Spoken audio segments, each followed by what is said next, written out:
Hey y'all, so today I am taking after my hellebores back here. I've needed to do this for a while, but after winter and early spring, you can cut back all of your last year's foliage off your hellebores. So hellebores are a semi evergreen here for us, but the old leaves just always look really tattered come springtime, late winter. So I need to get all of those cut off. I am a little bit late though. It's much easier if you address them before all their new growth and their new buds start to come up. Again, I'm a little late, so this is probably going to take me a little while because I'm going to have to be careful. I don't want to cut off a whole bunch of new growth, but we'll get it done regardless. I apologize if you hear some noise and some talking in the background. A neighbor across the street is getting their house painted. Something's always going on in this neighborhood with house maintenance and stuff like that. So if you hear that in the background, that is what that is. But what I'm going to do right now is I have my 321 Felcos here. I think that the smaller tip on these is easier for me when it comes to hellebores, especially working around some of that new growth that's already up. And then I have my Fisker's Hardshell Kangaroo just to get rid of all of the old foliage that I do cut off. And then I have my gloves as well. Hellebores are they're irritants, they're toxic, and so obviously like if I go mess with these hellebores, they're not toxic in a way that's going to hurt me, but they're an irritant, and the edges of their leaves have some sharp edges on them, and my skin is just sensitive enough that every time I mess with hellebores with no gloves on, I end up with some like red and like rashy spots on my hands. So I like to use my gloves when I'm doing hellebores. If you follow along for some time now, I'm not a big glove wearer.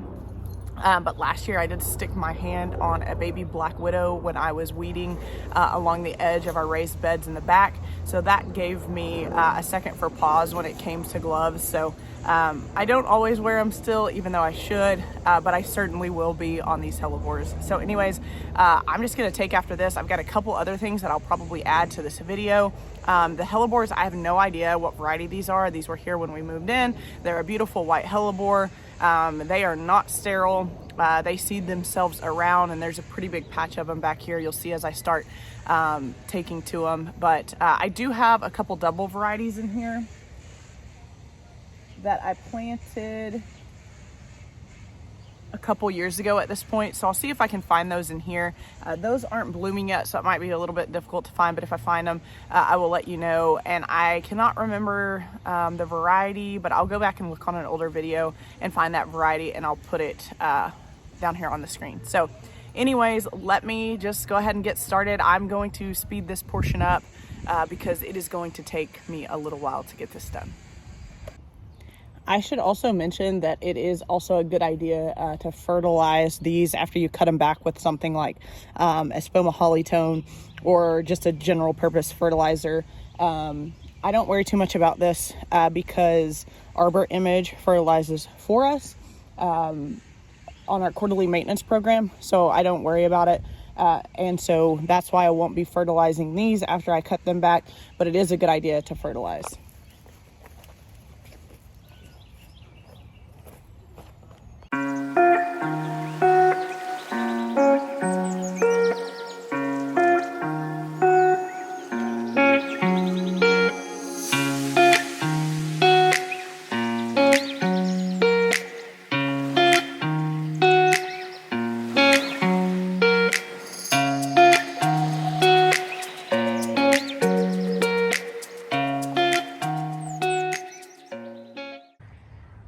Okay, so got them all cleaned up. I've seen some of my bees on the hellebores as well. Looks much better. Not going to clean up all the leaves and stuff that are in there until probably a couple more weeks or so. But anyways, they look much better. So this is an older variety. Whatever this is an older variety that has downward facing flowers.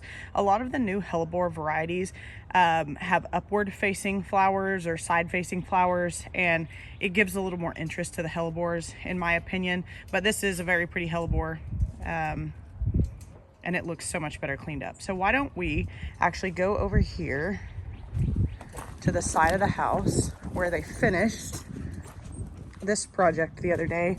Now that I'm out here looking, I think I'm just going to start trimming everything up. I think I'm going to trim my grasses. I think I'm going to trim all the artemisia. So this is Poas Castle artemisia. It gets quite large. I keep that in major size check. Every year I cut it back really hard and it just performs and performs and performs. So in order to keep that in size check, I think I'm just going to go, while I have all my stuff out, I'm just going to go ahead and take a lot of that down. But here is the completed side over here.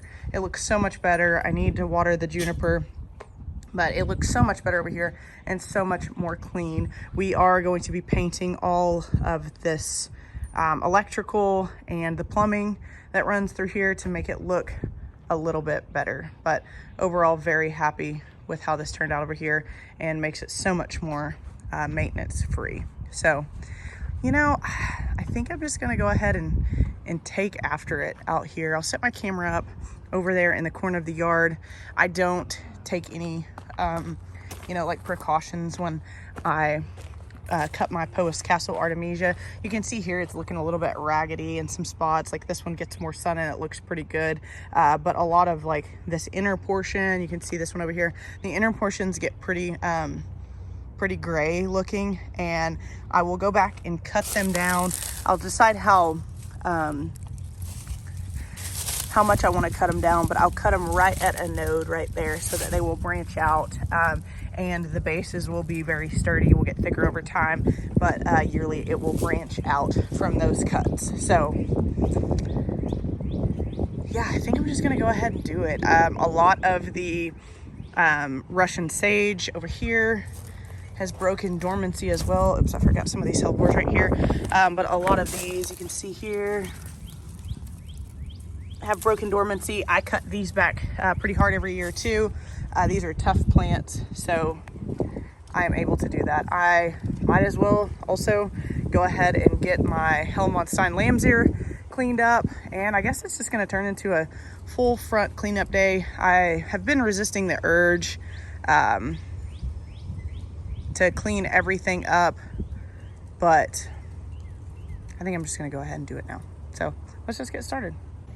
So Hellebore is a semi-evergreen here for us. So what I will do is I'll just go in, obviously with my clippers and my hands, and kind of pull out a lot of this dead, and it will freshen this up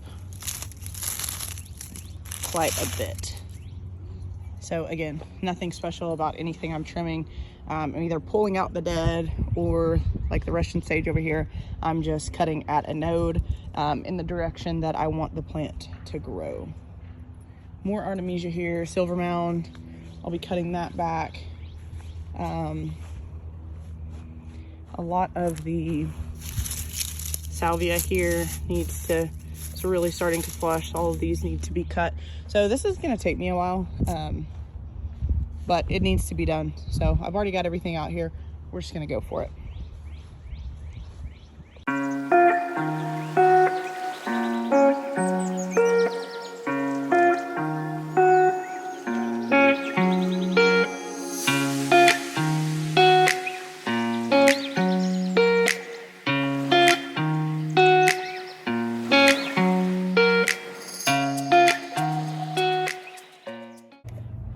Okay, sorry about that. I do not know when my phone tipped over. Oklahoma wind, imagine that. But let me just adjust my camera here and I'll show you what I have left. Almost done here, and then I have to do all the cleanup. All right, need to clean up this little section. Also, this little section is the one that I will really be focusing on here this spring. I've never liked it. It didn't get good water. We did have the sprinklers adjusted though, so we should be in business now.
you guys, well, I got it all cleaned up and I will show you a video here shortly. I am running the sprinklers right now. We actually have an alarm on our sprinkler system, which typically, Alex came over and looked at it today. It typically means we have a short somewhere. I don't know when the alarm started going off, but I'm going to be running the front up here just to kind of figure out if there is a short in the front or if it's in some of the new wiring in the back. So I'll be testing all the zones and actually adjusting some things too while I'm out here. So anyways, let me just flip my camera around and I'll show you what the front looks like all tidied up. All right, well, it looks so much better, all tidied up. Some of the scraggly, just, you know, winter looking dead is out, and that just kind of brings me joy in itself. You can see all of the tulips and the alliums coming up, and we'll have a really pretty show here before you know it. I filled up 2 trash cans full of dead things, and so really looking forward to getting my hands on these boxwoods. I'll get those sheared up when it gets a little bit warmer and it stays a little bit warmer. Can't wait to get my hands on those. Got a lot of the Hellebore lamb's ear. Got that really cleaned up. I just want to point out that that's not something that you have to do. It will outgrow it, and you'll never see a bunch of that inner dead fluff. These will get significantly bigger this spring and summer, but it's not something that you have to do. It's just something that I wanted to do while I was tidying everything else up. You can see tulips here, some pansies obviously. I might do that after I am done filming this though. I need to adjust that bowl. It is leaning and it needs to be more straight. Everything is looking really good. I noticed that there was a couple salvia that didn't quite look like they had made it. But those are ones that were transplanted when we were I mentioned earlier that we redid some sprinklers. So I put 12-inch pop-ups up, and that has made a huge difference. So the 12-inch pop-ups go above a lot of the plants when they're kind of in their prime in the summertime. Obviously that one doesn't, but like you can see this one right there, it clears a lot of the plants that will be taller in the summer. And then over here, we totally revamped this portion of the sprinkler system. So we added a head here, we added a head over here to give this area some coverage, because there's a rotor head down here, and I planted a boxwood right in front of it because I really like the way that boxwood looks. Not the best gardening decision, but I do like it. I think it balances out a lot of things over here. So I left it, and then we just added a couple sprinkler systems, and this rotor head over here still gets a lot of this on the other side of the driveway. That boxwood doesn't go all the way over towards the driveway. So let's go up here. It's breezy today. It's not really out of the ordinary, but these were adjusted to 12-inch sprinklers as well. 12-inch sprinklers are something that you have to have a little more space for, because you have to dig down quite a bit to put them in, because obviously that retractable head has to have somewhere to go. But you can see the coverage that we get now with that, and it's so much better. But anyways, you guys, that is what I have for this video. I am so excited for spring. At the point that I'm filming this video, we are 6 days from spring. Thank you guys so much for watching, and we'll catch you in the next video. Bye.